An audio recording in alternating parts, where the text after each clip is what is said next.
안녕하세요. 윤기성 미카엘 신부입니다. CPBC 부산 가톨릭 평화방송 서포터즈인 블루프렌드 샵 2340을 소개합니다. 기도, 후원미사 참내, 정치 권유, 재능 기부, 협찬과 후원으로 블루프렌즈가 되어주세요.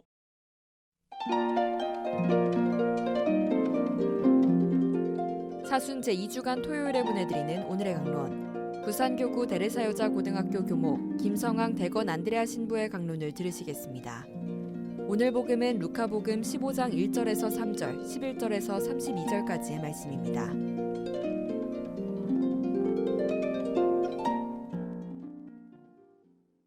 그때 세리들과 죄인들이 모두 예수님의 말씀을 들으려고 가까이 모여들고 있었다. 그러자 바리사이들과 율법학자들이 저 사람은 죄인들을 받아들이고 또 그들과 함께 음식을 먹는군 하고 투덜거렸다. 예수님께서 그들에게 이 비유를 말씀하셨다. 어떤 사람에게 아들이 둘 있었다. 그런데 작은 아들이 아버지, 재산 가운데에서 저에게 돌아올 몫을 주십시오 하고 아버지에게 말하였다. 그래서 아버지는 아들들에게 가산을 나누어 주었다. 며칠 뒤에 작은 아들은 자기 것을 모두 챙겨서 먼 고장으로 떠났다. 그러고는 그곳에서 방종한 생활을 하며 자기 재산을 허비하였다. 모든 것을 탕진하였을 즈음 그 고장에 심한 기근이 들어 그가 곤궁에 허덕이기 시작하였다. 그래서 그 고장 주민을 찾아가서 매달렸다. 그 주민은 그를 자기 소유의 들로 보내어 돼지를 치게 하였다. 그는 돼지들이 먹는 열매 꼬투리로라도 배를 채우기를 간절히 바랐지만 아무도 주지 않았다. 그제야 제정신이 든 그는 이렇게 말하였다. 내 아버지의 그 많은 품팔이꾼들은 먹을 것이 남아 도는데 나는 여기에서 굶어 죽는구나. 일어나 아버지께 가서 이렇게 말씀드려야지. 아버지, 제가 하늘과 아버지께 죄를 지었습니다. 저는 아버지의 아들이라고 불릴 자격이 없습니다. 저를 아버지의 품팔이꾼 가운데 하나로 삼아 주십시오. 그리하여 그는 일어나 아버지에게로 갔다. 그가 아직도 멀리 떨어져 있을 때 아버지가 그를 보고 가엾은 마음이 들었다. 그리고 달려가 아들의 목을 껴안고 입을 맞추었다. 아들이 아버지에게 말하였다. 아버지, 제가 하늘과 아버지께 죄를 지었습니다. 저는 아버지의 아들이라고 불릴 자격이 없습니다. 그러나 아버지는 종들에게 일렀다. 어서 가장 좋은 옷을 가져다 입히고 손에 반지를 끼우고 발에 신발을 신겨 주어라. 그리고 살찐 송아지를 끌어다가 잡아라. 먹고 즐기자. 나의 이 아들은 죽었다가 다시 살아났고 내가 잃었다가 도로 찾았다. 그리하여 그들은 즐거운 잔치를 벌이기 시작하였다. 그때 큰아들은 들에 나가 있었다. 그가 집에 가까이 이르러 노래하며 춤추는 소리를 들었다. 그래서 하인 하나를 불러 무슨 일이냐고 묻자 하인이 그에게 말하였다.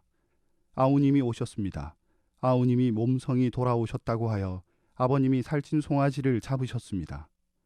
큰아들은 화가 나서 들어가려고도 하지 않았다. 그래서 아버지가 나와 그를 타이르자 그가 아버지에게 대답하였다. 보십시오. 저는 여러 해 동안 종처럼 아버지를 섬기며 아버지의 명을 한 번도 어기지 않았습니다. 이러한 저에게 아버지는 친구들과 즐기라고 염소 한 마리 주신 적이 없습니다. 그런데 창녀들과 어울려 아버지의 가산을 들어먹은 저 아들이 오니까 살찐 송아지를 잡아 주시는군요. 그러자 아버지가 그에게 일렀다. 얘야, 너는 늘 나와 함께 있고 내 것이 다 내 것이다.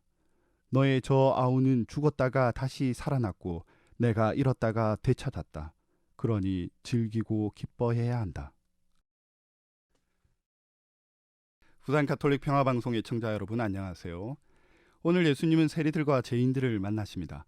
그러자 바리사이들과 율법학자들이 예수님의 만남을 비난합니다. 그래서 예수님은 그들에게 돌아온 아들에 관한 비유를 들려주십니다. 수요일부터 오늘까지 예수님의 만남에 대해서 살펴보았는데 오늘 만남에 대한 비유는 그야말로 절정입니다. 작은 아들이 아버지에게 자신의 몫을 나누어 달라고 합니다. 이때 자신의 몫은 히브리어로 나흘라라고 합니다. 나흘라는 우리말로 유산이라 번역하는데요. 본래의 뜻은 신이 인간에게 가족 단위로 할당한 재산을 의미합니다. 이런 의미에서 작은 아들이 자신의 몫을 요구하는 것은 부자지간의 연을 끊겠다는 뜻이고 자신이 속한 공동체를 버리겠다는 행위입니다. 지금까지 함께 살아오며 매일 가졌던 기본적인 만남을 거부하는 것입니다. 이렇게까지 하면서 자신의 몫을 챙긴 작은 아들의 삶은 순탄치 못했습니다. 그제야 작은 아들은 제정신을 찾습니다. 복음에서 제정신이란 말의 의미는 자신이 사랑받은 누군가의 아들이었다는 사실을 기억했다는 뜻입니다. 그래서 아버지에게로 돌아갑니다. 이제부터가 우리의 마음을 뭉클하게 만드는데요. 아버지는 그런 작은 아들을 기쁘게 만납니다. 그리고 아버지는 작은 아들에게 3가지의 상징적인 행위를 하며 작은 아들을 용서합니다. 먼저 새 옷을 입힙니다. 새 옷은 각오와 다른 정체성을 부여한다는 의미입니다. 두 번째는 손에 반지를 끼웁니다. 반지는 결혼 반지처럼 아버지와 다시 하나가 된다는 것을 의미합니다. 마지막으로는 새 신발을 신깁니다. 신발은 과거의 습관을 버리고 새로운 사람으로 완성시키겠다는 의미입니다. 하지만 큰아들은 기뻐하는 아버지와는 정반대의 모습을 보여줍니다. 그는 다른 사람의 기쁨에 동참하지 못하며 자신의 것을 잃을까 두려워하며 이기심이라는 무덤 속에서 새로운 만남을 거부한 채 고립된 모습으로 살아올 뿐입니다. 오늘 복음을 통해 예수님은 바리사이와 율법학자들을 큰아들에 비유한 것이죠. 바리사이와 율법학자들은 새로운 만남을 거부한 채 고립된 사람들입니다. 이제 예수님의 말씀을 들은 우리의 모습도 돌아보아야겠지요. 인간은 자신이 누리고 있는 행복에 감사하지 못한 채 늘 불만족하며 이기심을 드러내며 살아갑니다. 그래서는 새로운 만남을 가질 수 없습니다. 복음에서도 경고한 대로 생명을 위협하는 폭력성이 자리할 위험이 커집니다. 우리 역시 아버지의 마음으로 사람을 만나야겠습니다.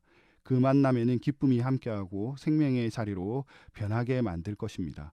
여러분의 삶의 자리가 생명의 자리가 될 수 있기를 바랍니다. 여러분의 삶이 거룩한 사순시기로 빛나시기를 오늘 하루도 기도하겠습니다.